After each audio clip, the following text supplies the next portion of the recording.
I have a feeling there's a little bit more to this question, but taking it on face value, here's how you populate UX controls based on a selection and the list control.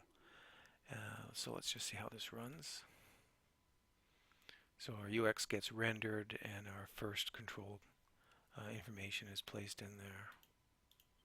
And as we move to other controls, other rows rather in the list, we populate our UX. And if we go and change the sort order here, go by customer ID, we'll rerun this again. You can see that we're always grabbing the very first one that's rendered. So how do we get this done?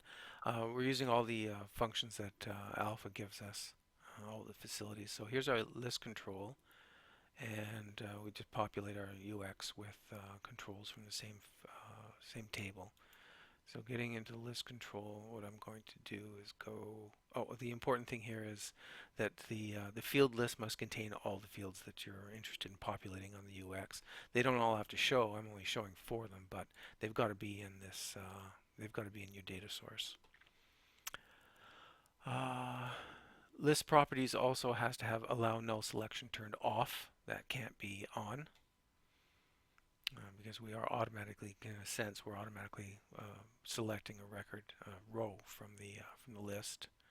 And let's go into list events now. So on tap, we're doing a run action that I created called filled UX. So let's go and see what this is doing. This is doing using a list control action. So if I were to hit add new action and then just look for list, there's our list control actions. So that's how I got that. So list control actions, and the list control action we want is populate controls with data from the current row in the list. And then we pick our list control, which I only have one, and then we map our list control.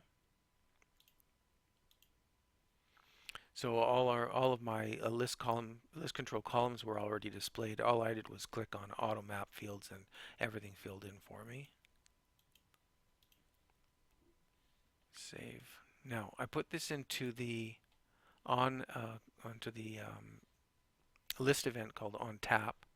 So every time we choose a new row in the list, this will fire and our UX controls will be filled in.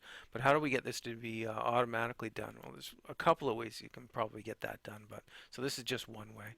In the client side events of the UX, I've chosen on render complete, and I've just run exactly the same action. So that when this runs, on render complete runs the action, because allow null selection is turned off, the very first record is selected, and this gets filled in. And then as we tap on each row, the subsequent records get filled in. So this doesn't cover bound UXs, so if there's a bit more information you want to provide for that in terms of what specifically what you're doing, then we can look after that as well. Thanks for having a look.